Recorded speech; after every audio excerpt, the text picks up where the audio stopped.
Hello friends, welcome to my channel. Friends, आज के video class 12 के लिए बहुत इंपॉर्टेंट वीडियो, क्योंकि मैं हिंदी का आपको जो 8 मार्क्स में हमारा आता है गद्यांशों का संदर्भ सहित हिंदी में अनुवाद, मैं आपको मोस्ट इंपॉर्टेंट गद्यांश बताने जा रहा हूं जो बोर्ड एग्जाम 2018, 17, 15, 14, 13, 11 इतने साल बोर्ड एग्जाम में आ चुका है।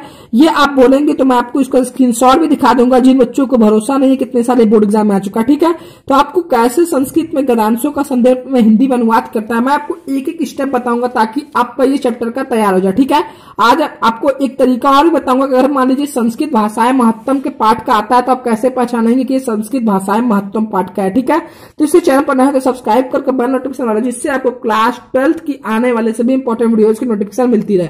तो जब भी सबसे पहले आपको इस तरीके का गद्यांश मिले तो सबसे पहले इसको पढ़िए और एक नजर दौड़ाइए कि आपको पता चल सके कि वो किस पाठ से लिया गया, क्योंकि संदर्भ हमारा 4 मार्क्स का होता है। इसमें आपको पाठ का नाम लिखना बहुत इंपॉर्टेंट होता है। ठीक है, तो संस्कृत साहित्य सरस व्याकरण सुनिश्चितम, इसको देख लीजिए। बहुत जगह संस्कृत वर्ड संस्कृत साहित्य तो बहुत जगह यूज हुआ है, तो हम इससे एक बात, इसी से आप कुछ क्लू से ही आप पता कर सकते हैं कि आपको किस चैप्टर से लिया गया है। तो संस्कृत बार बार इसमें वर्ड यूज हुआ है, तो इसका मतलब ही संस्कृत भाषा है महत्तम पाठ से लिया गया है।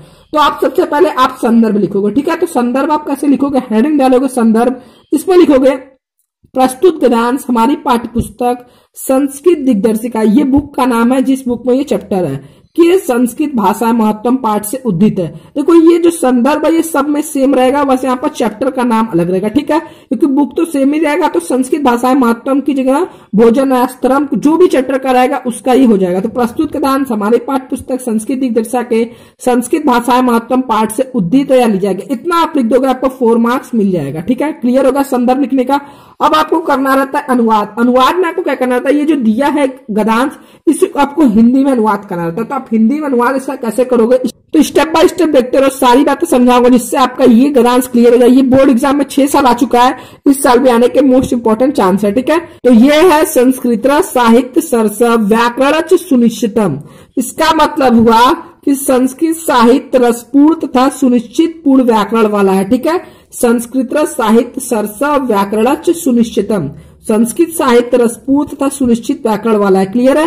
तस्य गदे पदे च लालित्य भाव बोधा सामर्थ्यम अद्वितीय श्रुति मधुयुच वर्तते। इसका मतलब हुआ उसके गद एवं पद में लालित्य भाव अभिव्यक्ति की शक्ति और अद्वितीय श्रुति माधुर्य विद्यमान है। क्लियर है। देखो तस्य गद्य पद्य च लालित्य, मतलब इसका मतलब होगा उसके गद एवं पद में लालित्य भाव बोध सामर्थ्यम अद्वितीय श्रुति माधुर्य वर्तते, मतलब कि भाव अभिव्यक्ति की शक्ति और अद्वितीय श्रुति माधुर्य विद्यमान है। क्लियर है। फिर है कि बहुना चरित्रा निर्माणता यादृशी सत्प्रेरणा संस्कृत वाड्मय ददाती न तादृशी किदिचन्ते। इसका मतलब हुआ संस्कृत साहित्य चरित्र निर्माण के लिए जिस प्रकार की अच्छी प्रेरणा प्रदान करता है वैसा कोई और नहीं करता है।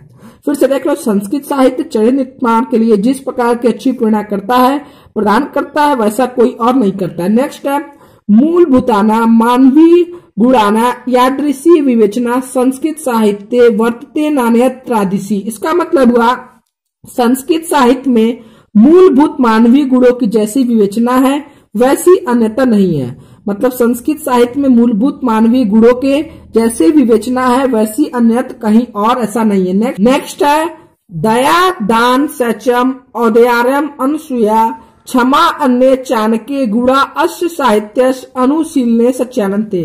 इसका मतलब हुआ वैसी इस साहित्य के अध्ययन में दया दान पवित्रता उदारता ईर्ष्या न करना क्षमा तथा अन्य अनेक गुण उत्पन्न होते हैं। ठीक है, तो ये देखो ये क्लू सबसे याद कर लो यार, सभी चैप्टर का कोई ना कोई एक ट्रिक बना लो जिससे आपको पहचानने में आसानी रहे कि किस चैप्टर से लिया गया है, क्योंकि संदर्भ में मोस्ट इंपॉर्टेंट है। अनुवाद लिखते वक्त आपको बस हिंदी में इसका अनुवाद कर देना है। तो अगर चाहते हो मैं आपको इसी तरह सभी चैप्टर का बता दूं तो चैनल को सब्सक्राइब करके बेल नोटिफिकेशन वाला और इस वीडियो को अधिक से अधिक लाइक करो जिससे मैं आपको और वीडियोस ला सकूं। तो आज के लिए इतना ही, मिलते हैं नेक्स्ट वीडियो में, तब तक के लिए जय हिंद जय भारत।